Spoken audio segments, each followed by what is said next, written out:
نو ملګرو یو غزل ده، دا به در سره شریک کړم. ډاکټر صاحب وایي ځانونه ټینګ کړئ د سپېڅلي عمارت په رسۍ، ځانونه ټینګ کړئ د سپېڅلي عمارت په رسۍ، منګولې خښې کړئ د دین او شریعت په رسۍ. او ملګرو ګورئ د آسیان د اضطراب نښې ښکار، ملګرو ګورئ د آسیان د اضطراب نښې ښکار، اوسئ ساکن ثابت قدم د اطاعت په رسۍ. او قدم کښېنږدئ د نفاق په کږلېچونو باندې، قدم کښېنږدئ د نفاق په کږلېچونو باندې، دا مستقیم مسیر پرېنږدئ د وحدت په رسۍ. او پام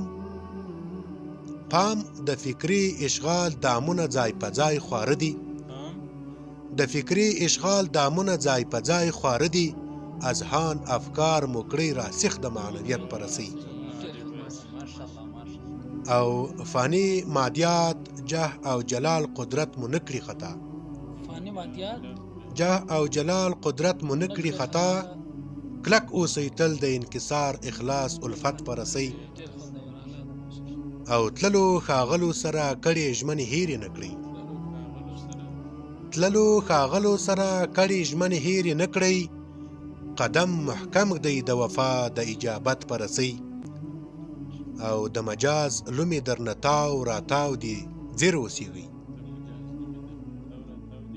د مجاز لومې درنه تاو راتاو دي ځیر اوسېږئ، منصور درمانه شی مضبوط د حقیقت په رسۍ، منصور درمانه شی مضبوط د حقیقت په رسۍ.